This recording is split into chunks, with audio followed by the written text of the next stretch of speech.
അഭിലാഷം എന്നാണ് സിനിമയുടെ പേരെന്നുള്ളതുകൊണ്ട് ഞാൻ ആ ക്ലീഷേ ക്വസ്റ്റ്യൻ ചോദിക്കാതിരിക്കാൻ എനിക്ക് പറ്റുന്നില്ല. നിങ്ങളുടെ ജീവിതത്തിലേക്ക് ഏറ്റവും വലിയൊരു അഭിലാഷം എന്താണ് ചേട്ടാ? അറ്റ് പ്രസന്റ് ഞാൻ ഒരു ആൻസർ ഞാൻ പറയാം, ആ ആൻസർ നിങ്ങൾ ഇനി പറയാൻ പാടില്ല.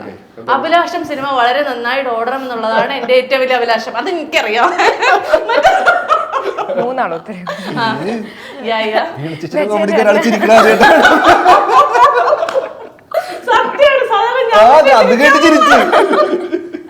നല്ല നല്ല സിനിമകൾ വരുന്നു.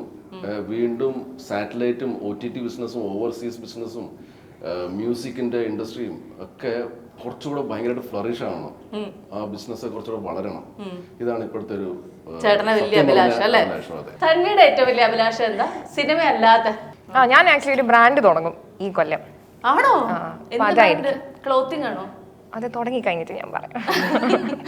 അതാണ് അപ്പൊ എനിക്ക് തോന്നുന്നത് അതായിരിക്കും എന്റെ ഇപ്പം ഞാൻ ഫോക്കസ് ചെയ്യുന്നത്. എന്താ അർജുന്റെ അഭിലാഷം? എന്താ അഭിലാഷം എന്ന് വെച്ചാൽ ഇപ്പോഴത്തെ കറന്റ് സിനാരിയോയില് ഇപ്പൊ പടം ഇറങ്ങി തിയേറ്ററിലേക്ക് ആൾക്കാർ എത്താൻ ഭയങ്കര ബുദ്ധിമുട്ടാണ്. എന്താന്ന് ഒരു മനസ്സിലാവുന്നില്ല. കാരണം OTT ഇറങ്ങി കഴിയുമ്പോൾ പലരും നല്ല അഭിപ്രായങ്ങൾ പടത്തിനെ പറ്റി പറയും. അപ്പൊ അത് തിയേറ്ററിൽ ഇരുന്ന് അത്ര ആൾക്കാരെ കൂടെ കേൾക്കാനും അതാണ് മേജർ അഭിലാഷം. കാരണം എല്ലാവർക്കും എല്ലാ പടം ഇഷ്ടപ്പെടണമെന്നില്ല.